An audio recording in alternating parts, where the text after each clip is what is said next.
Hey everyone, it's your favorite one-trick pony back again with another challenge video. Today we're looking at the Donkey Kong Country series. And no, I'm not serious about the one-trick pony thing. I love Donkey Kong Country, though the game shows its love by being annoying at times, especially near the end. Anyway, with the release of Donkey Kong Bananza, I'm gonna give it a shot, rage a good amount, and see how far I can get. If you've seen some of my other challenge videos, you know the rules, but for those who don't, here they are. I'm not allowed to defeat a single Kremling. If I defeat one, I must restart the level. Bosses and mini-bosses must be defeated, so those fights will not count. The challenge is over once Donkey Kong gets his bananas back, or if I give up. I didn't think much of the challenge at first, but then I remembered how often enemies are placed in areas that are required to attack them. So I've got my work cut out for me. If you enjoy challenges like these, don't forget to like and subscribe to the channel, and with that said, let's answer the important question. Can you beat Donkey Kong Country without defeating a Kremling? Let's find out. We start off the challenge with pure disappointment. From there I stuck to the treetops until I got Diddy Kong. Then I misjudged the jump and landed on a Naughty. Going back is a little unfortunate because I'm trying to get to another treetop but lost Donkey Kong to a Necky, only to screw up anyway. I got it on my second attempt but the trees lead nowhere. Jumping over the Naughties would have been fine if one didn't change direction. And that's it for the level. Jump over the enemies, never get Ramby, that's pretty much it. The only challenge in Ropey's Rampage are these armadillo enemies called the armies, because they can roll around at a speed fast enough to get in the way. Then there's the critter at the end because of the tiny platform. I'm gonna have to get used to these situations, but not this time since there's a barrel that puts me through a bonus room to then take out another critter. Damn. I got through it eventually, but a rope swing takes me to another one. Trying to judge where the platform ends isn't fun because you can easily slip off. A few attempts later, the level is done. Reptile Rumble introduces the Slippa. Right now they're not a threat because they're alone.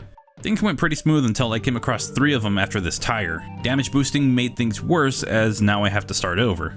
Coming back to the Slippa wasn't great either since I was above one of them and dropped down to knock it out. There's actually 4 Slippas because one of them was off screen the first time. Another attempt worked out since I had to make sure there was a wide enough gap and now the level is over. Coral Capers is a water level. As long as I keep my distance while riding on guard, I don't have to worry about enemies. Barrel Cannon Canyon has a long barrel sequence where I'm never on the ground, so it takes care of a large portion of the intro. Sadly, the barrels over the abyss lead to knocking out a critter. There is a bonus level near the end of it, and I just have to miss this rising barrel to get to it. What's even better is that I'm placed next to the checkpoint. The weird part comes up where these 2 critters can be knocked out by this barrel, so I have to take another route. This takes me to the final barrel section and the end of the level. I fight Very Naughty and finish up Congo Jungle.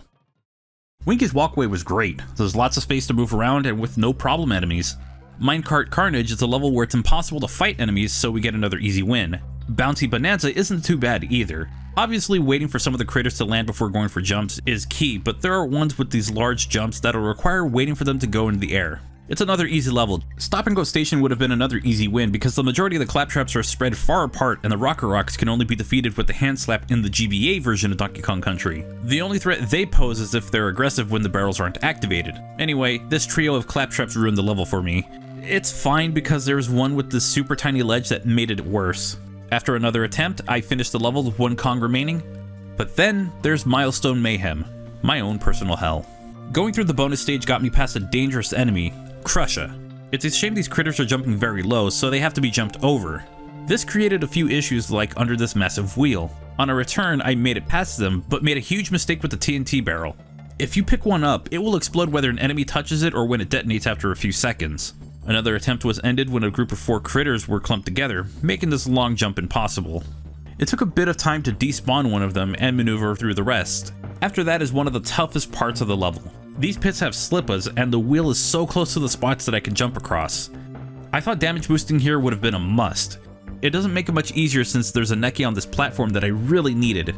Before I got back there, I managed to jump over the hitbox of that massive wheel, meaning I can get through without damage boosting. I think it was about 10 minutes of attempts later, but I finally jumped over the wheel, roll jumped over the Necky, and damage boosted over the slippas to finally beat the level. All combined, it was about 34 minutes. And now it's finally time for the Necky's nuts. And now I can move on to Vine Valley. Vulture Culture starts with a massive problem. The mini Necky is in the way, but what's even worse is the barrel that forces me to knock out this full-size Necky. Sadly, it does get worse as this is one of many barrels that aim at a Necky. Without any bonus stages or warps nearby, I'm stuck. Even if I were to damage boost, I'd have to guarantee that I could do it for every single one of them, and the way this level is laid out, that's just not possible. So the challenge is a huge fail. Yes, the challenge is technically over, but I want to see how far we can get without this level, so let's keep going. Treetop Down was another fairly easy level. Enemies were either spread apart or jumped high enough for me to clear them with no problem. Then there's the final bit. The last barrel section aims at a Neki, which means another unnecessary hit.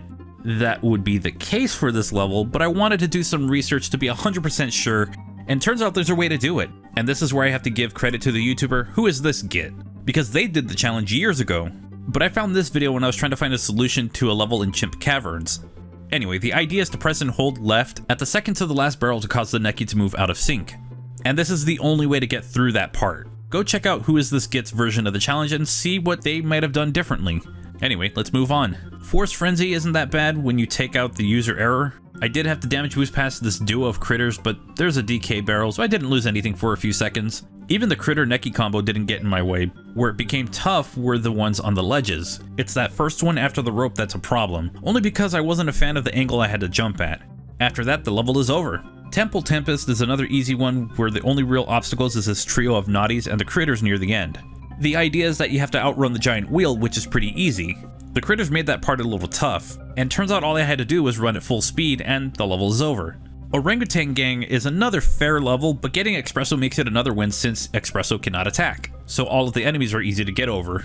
Clam City is another water level, so we can move on to Bumblebee Rumble and wrap up Vine Valley. I hate ice physics in platformers, not a fan. With that said, Snow Barrel Blast makes it a little tough, but manageable. I just gotta watch for the enemies blindsiding me. It goes well, but there's this part where there are two Nekis in a crossfire of a barrel. It can be avoided sometimes as long as you try to land in the space between the two Nekis. From here it becomes more difficult since the snow's really starting to fall, making visibility really tough. It's not even the Nekis or the naughties, it's the barrels.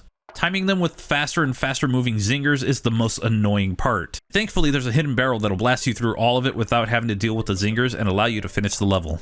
Slip Slide Ride adds ice physics to the ropes, so that'll be fun. There's a narrow bit with two critters that's kinda tough since you're a little bit higher, so you can't really see them until you're too close. Damage boosting it is. Rather than jump on the Neki, I took the barrel and it got me around after getting some free bananas.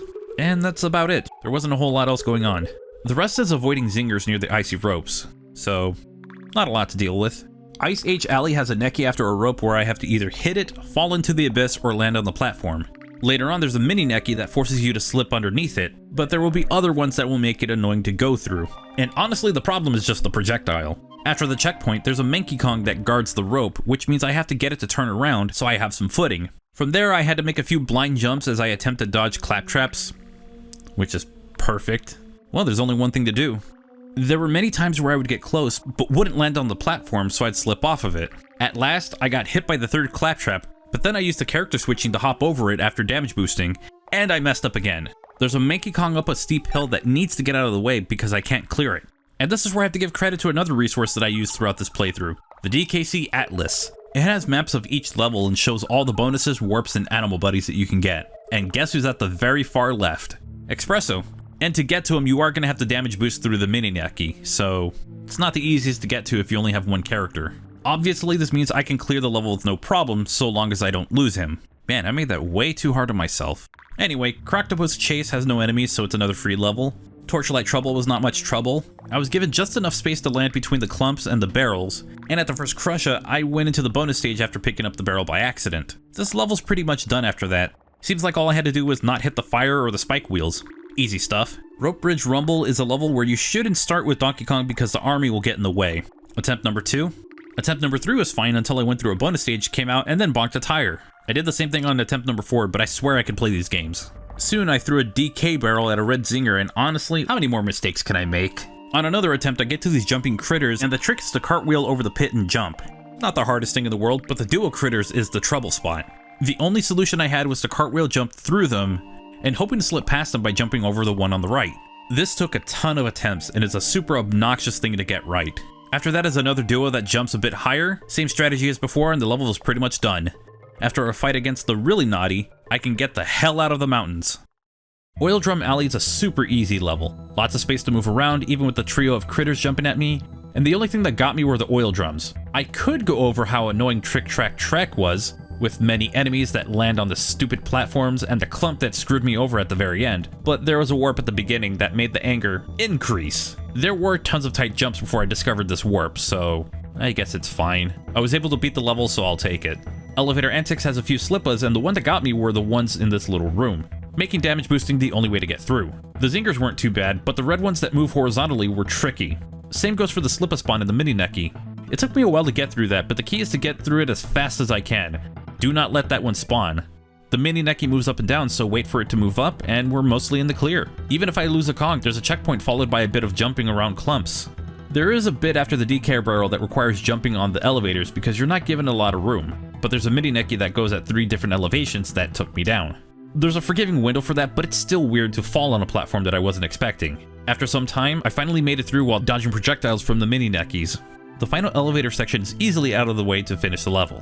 Poison Pond's another water level, so let's move on. Minecart Madness now has enemies that can be defeated, so I made sure to watch my jumps. It was going fine until the 2 neckies got in the way. Turns out I didn't have to jump, which, hey, that's nice. After a bit of user error, I got into a bonus stage and got back to dodging zingers until I found a critter in a minecart. Unfortunately, there's 4 of them that are required to finish the level.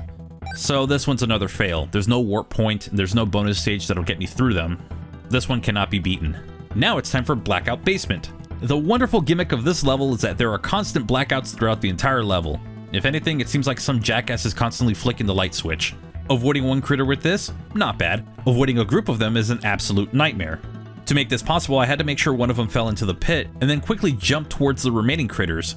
Soon I was dealing with the clumps, which is not too tough, but with the lack of visibility, I was unsure of where I was landing. The level adds to the frustration with the Manky Kongs. But that's not where it ends. Right after that are 4 critters that I did not expect. Eventually I was able to keep both Kongs to this point and damage boost past the critters to finish the level, but still, this was a nightmare to play through. Now that it's done, I fight the big boss drum to finish Kremkrok Industries.